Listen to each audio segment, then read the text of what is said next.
The Gita alone should be sung, heard, recited, studied, thought, pondered, and assimilated properly and well. Then, what is the use of other scriptures? Gita actually has emerged from the lotus like lips of God.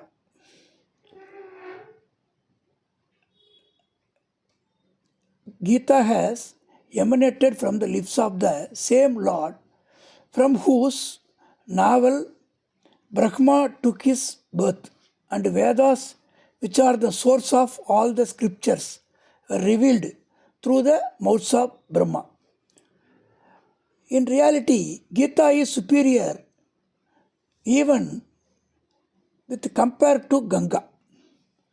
In scriptures, liberations declared to be rewarded if a person take a bath in Ganga. But who baths in Ganga, though he can obtain liberation himself, does not acquire the power of liberating others. But when a person studying Gita not only gets liberated himself, but also gains the power of liberating others. Ganga has sprung from the feet of the Lord, whereas Gita has emanated directly from the divine lips.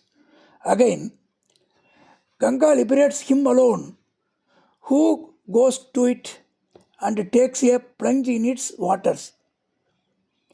But Gita finds way every home. It is going, everyone can study from their own house and shows the way to liberation to every individual. These are all the reasons why the Gita is declared superior compared to Ganga. The Gita is superior even with compared to Gayatri Mantra. When we practice japa of Gayatri, a person may attain liberation, no doubt, 100% chances there. But he who practices japa of Gayatri secure liberation only for himself, whereas the student of the Gita liberates not only himself but others also. When the dispenser of liberation, God Himself, becomes his own, Mukti becomes a trifling affair to him. It takes up its abode in the dust of his feet. So he makes a gift of Mukti. So a person who is following Gita, he will definitely get a Mukti. The Gita itself, the Lord openly declares that he who follows his instructions contained in the shape of the Gita will undoubtedly attain liberation. Not only this, he further says that even he who studies the scripture will have worshipped him through wisdom sacrifice.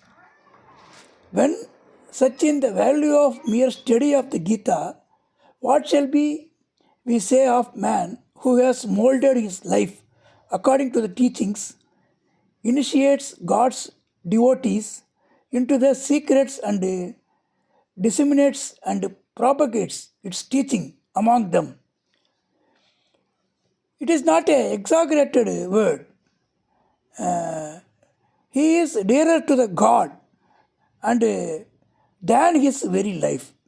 The Lord subordinates himself to the will of such devotees. The noble soul is found that who follow their teaching become dearer to them and their own life. Gita constitutes the Lord's principal mystic teaching. The wonder, the follower of this teaching should be dearer to him than even his life. This is the truth. The Gita is very life breath, the heart, and the verbal image of the Lord. He who has his heart, speech, body, and all senses and their functions imbued with the Gita is the very embodiment of the Gita. Sight, touch, speech, thought, lend supreme sanctity to others. Those follow his precept. Really speaking, no sacrifice, charity, austerity, pilgrimage, religious vow, self restraint, and fasting, etc. Just stand comparison with the Gita.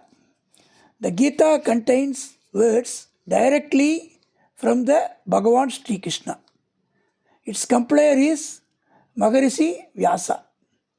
The Lord uttered parts of his discourse in verse. The compiler is Vyasa, recorded exactly, eliminated from the God's lips. The part is uttered in prose was versified by the compiler, and the words of Arjuna, Sanjaya, and Dhritarashtra were similarly versified by him in his own words, and dividing the book of 700 verses, total 700 verses, into 18 chapters, 18 chapters. He made it an organic part of Mahabharata. So we are now studying that one.